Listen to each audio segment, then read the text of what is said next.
From Grapponi Stadium in Manchester, it's the Northeast 10 Field Hockey Championship game. This year we've got the second seed, the LIU Post Pioneers, and the top seed, and host the Saint Anselm Hawks.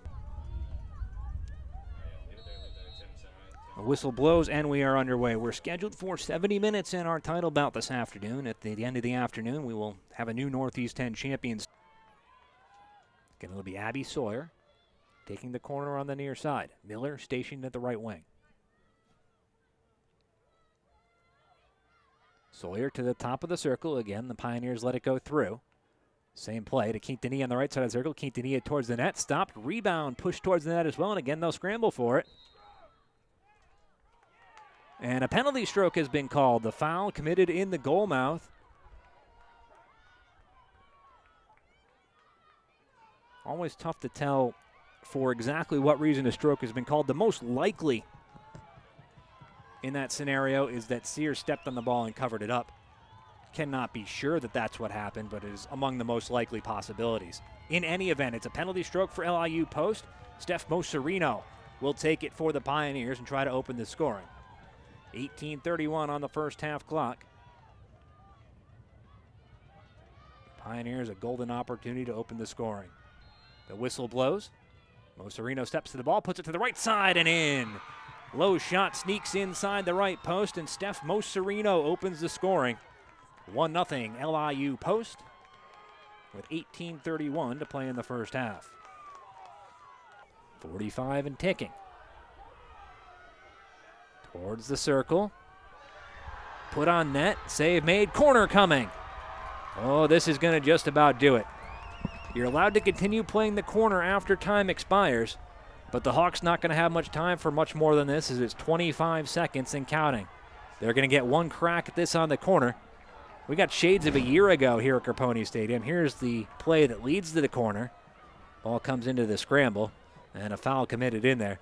But a year ago at Assumption, Erica Kelly walked it off for Stonehill on a corner which happened after the expiration of play. A little different here. St. Anselm looking to tie the game after the expiration of play and force overtime.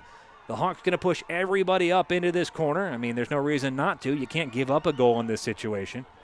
It'll be Collins to send it in. Collins to the top of the circle. Long drive through traffic and in! It goes in and the Hawks tie it up with time expired. It was Rose Mooney who took the long shot from the top of the circle. Frankly, I have no idea if it was touched on the way, but either way, it is 1-1, and we will play free field hockey here at Grapponi Stadium. My, oh my, the dramatics here in Manchester. Let's take another look. Collins into the top of the circle. Mooney steps into the shot and cleanly beats Erica Parks to the right post to tie things up. So Rose Mooney gets on the board in the 70th minute, the 70th plus, if you will. And we're right back where we started. 1-1, time expired. This is Abby Sawyer up to take the free hit. Sawyer plays it back to Geisels. Geisels steps into one. Deflected into the circle. Miller with a stick to it around Sears. Miller to the goal. Scores! Emily Miller pumps the air with her fist. The LIU Post Pioneers are the Northeast 10 champions. All right, we're down on the field now. We've got Emily Miller, your most outstanding player. We've got head coach Rainey Saban. Emily, we'll start with you. Just take us through that goal. What did you see when Geisel stepped up to play the ball to you, and then what were you thinking once you got it?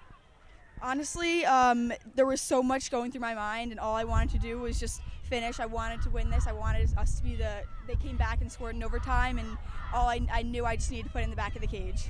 Can you take us inside that team huddle after regulation? Who spoke up? What was going on? What was the mood like after the game got tied like that? The seniors, they stepped up. They said do it for them. We said do it for each other. It was really big for the seniors coming back. They were here freshman year and coming back here senior year and winning it. It was really important for us to do it for them. All right, now looking forward, what do you take from this one going into the NCAA tournament next week? We're definitely confident. We're going to go in really confident. Definitely pumped up, and we're ready. All right, Emily, thanks. We'll bring in Coach Saban now. Coach, I guess a similar question for you, but from a coaching standpoint, what's going through your mind at the end of regulation there when that goal gets scored to tie it up after all that time ahead? Yeah, obviously we want to try to win the game in regulation, so going to overtime is definitely not what our game plan was.